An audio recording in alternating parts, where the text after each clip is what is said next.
I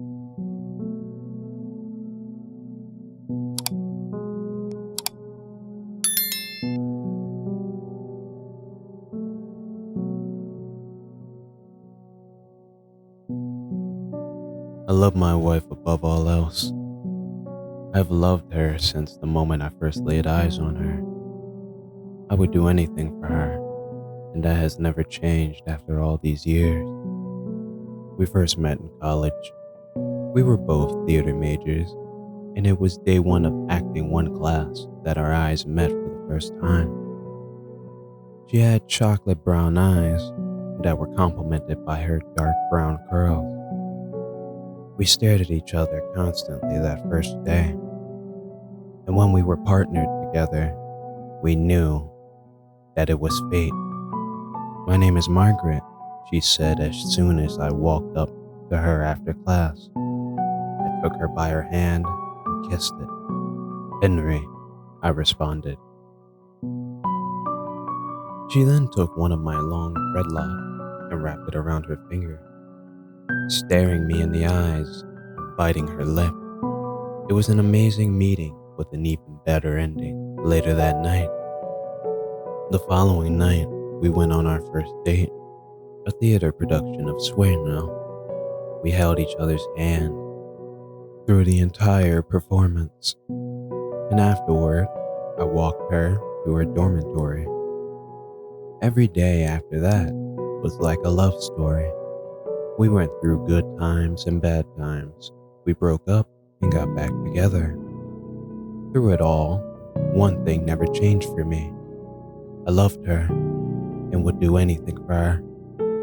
We got married after graduation and went on to become very successful in the stage acting scene. We were considered a power couple and were always cast in romantic roles opposite of each other.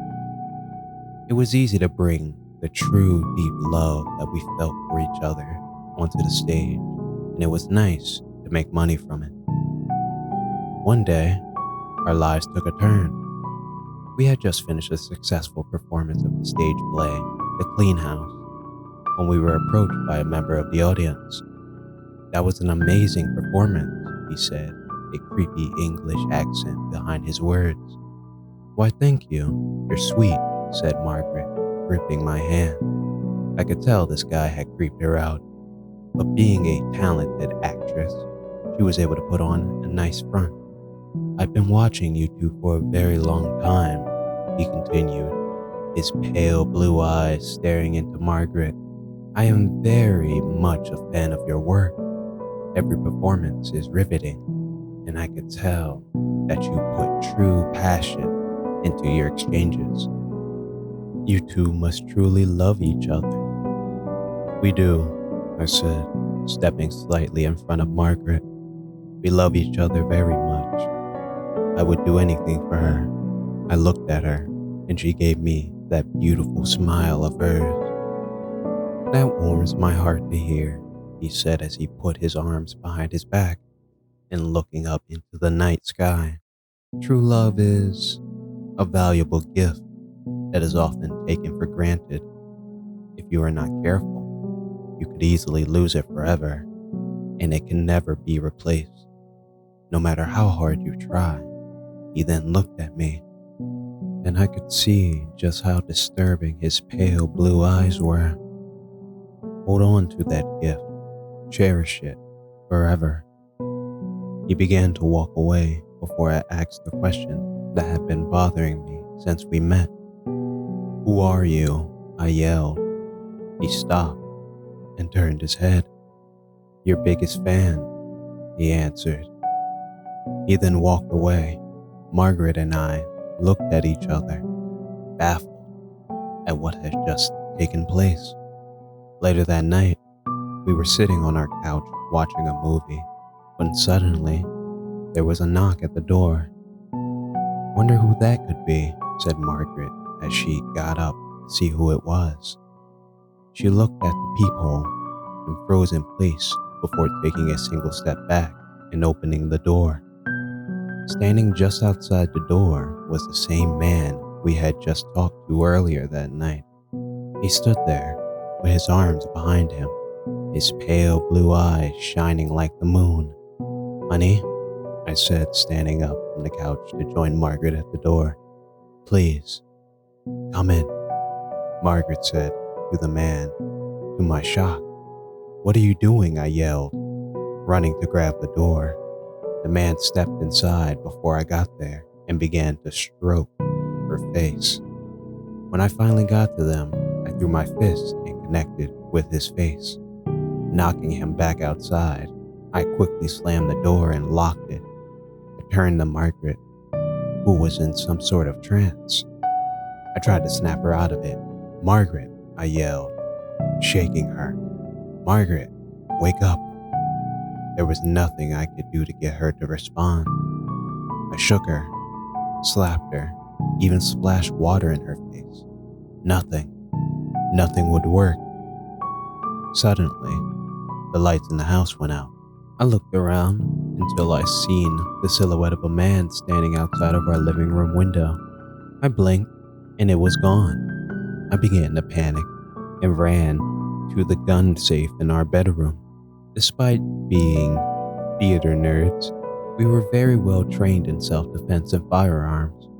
We could hold our own if our lives were in danger, and if there was ever a time to put that training to use, it was now. When I got back to the living room, I immediately raised my weapon. There stood the strange man, holding Margaret by the face. "Let her go," I yelled, aiming for his head. He looked at me, and the only thing I could see in the darkness was glowing red eyes. He then turned his head to Margaret and I fired, hitting him directly in the head. He fell to the floor hard, and I ran over. Margaret fell over too, but I caught her before she hit the ground. She still would not respond, her eyes wide open in a trance. I looked over to the man, but he was gone. I gently laid her on the floor and stood up quickly, readying my weapon once again. Suddenly, I felt a strong, tight grip on the back of my neck, and I was then thrown across the room, hitting the wall.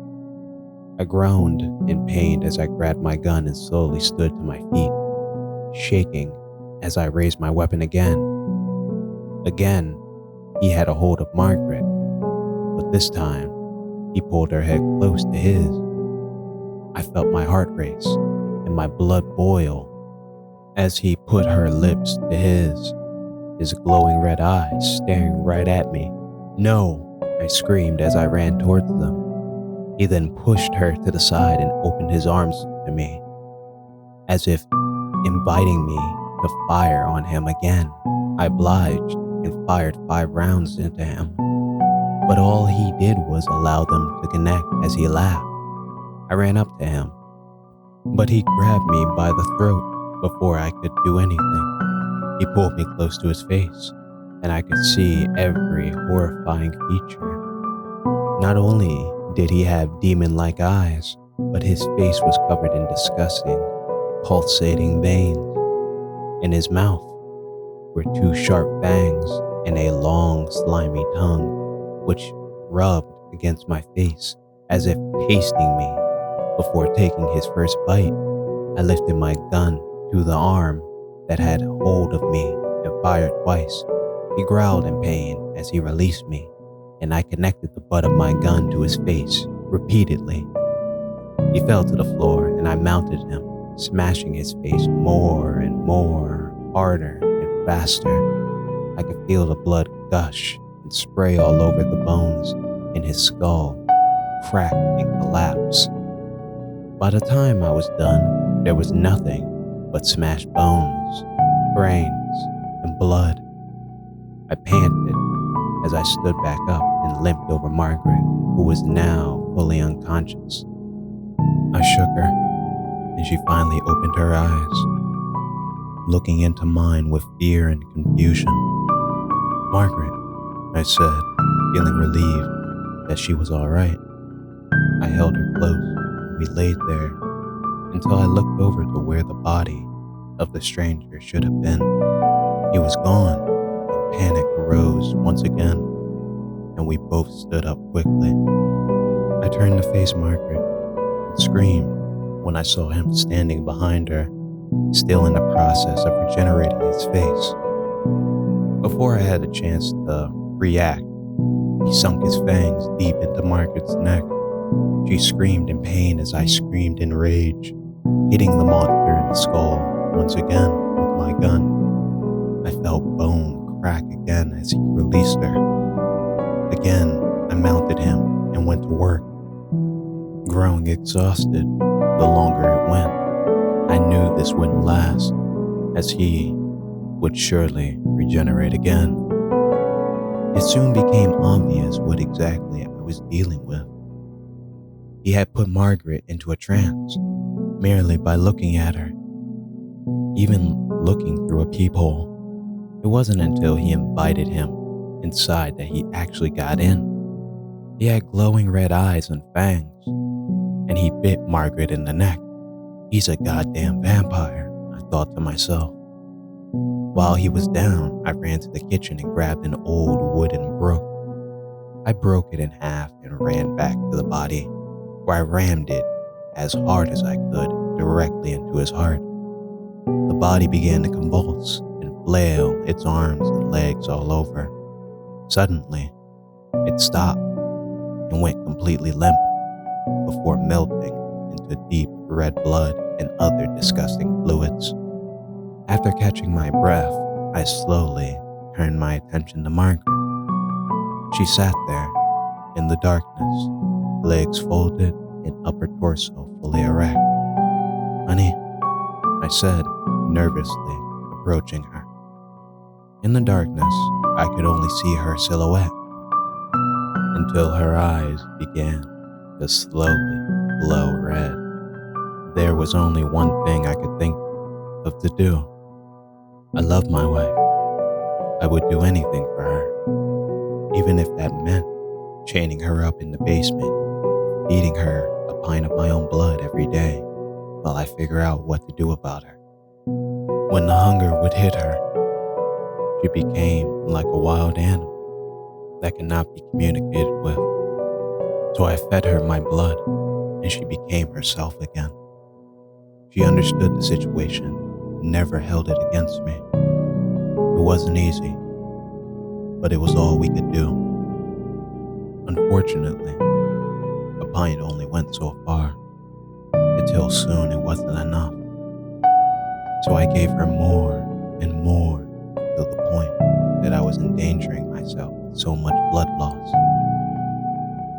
It was then that I decided to feed her a full meal. It started with small animals at first, and then cats and dogs. Soon I made the hard decision to invite homeless people into our home, knock them out, and give them to her. This went on for far too long before it really started to affect us. She felt like a monster, and I did as well. I love my wife, and I would do anything for her. Which brings me to now. I'm sitting here, writing this, shaking.